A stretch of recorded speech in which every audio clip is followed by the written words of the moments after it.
What's up mga boss, mayroon tayong Honda Wave na hindi umaandar, no? So try natin. Mayroong nakakabit yung swako mga boss, may spark plug. Naka susi. Ba't wala yatang kwan? Lobat? Ay lobat mga boss. Susi natin.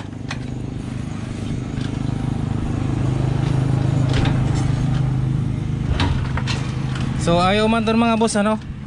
May compression, mayroong kuryente, tapos may gasolina. Ayaw man doon mga boss. So ang gagawin natin, tanggalin natin yung spark plug. Tanggalin natin.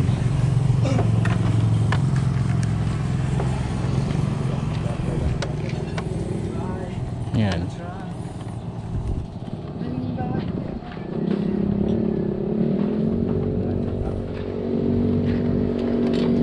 Kaya mga boss, tinanggal ko na yung spark plug.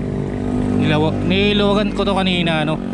So naglagay ako ng gasolina dito sa bote ng Yamalob, ano, sa gear oil. Tapos lalagay ko dun sa loob. Lalagay natin sa loob. Kaya mga boss, lalagay natin gas yan sa loob ng spark plug.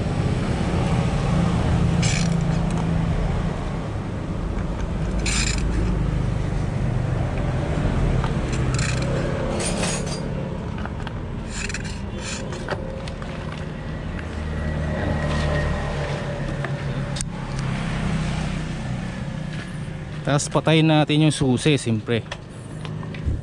Tapos ayun mga boss, tadyakan mo yung chat.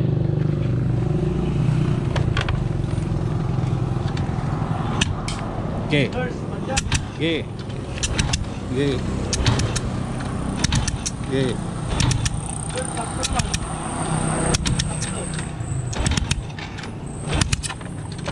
Okay. Okay.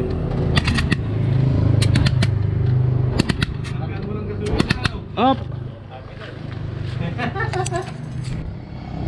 Yan mga boss, nalagay na natin yung spark plug. Tapos lagay natin yung swako. Try natin paandarin ngayon.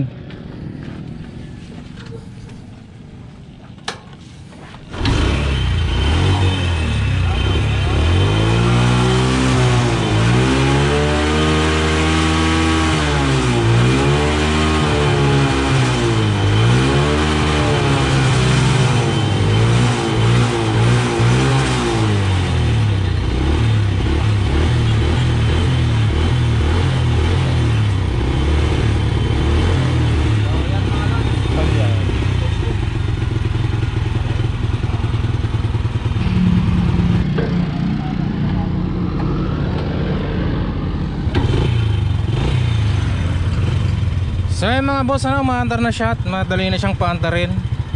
So ganun lang gagawin nyo kapag yung motor nyo may gasolina, may kuryente, tapos medyo lumambot yung tadyakan, ano. Yun yung unang gagawin nyo, parang first aid. So ang silbi nga pala ng gasolina na nilagay natin dun sa chamber para malinisan yung dalawang barbula, no. Kasi malamang kumalso lang siya kaya nawalan ng compression, so hindi siya andar pag may kalso, no.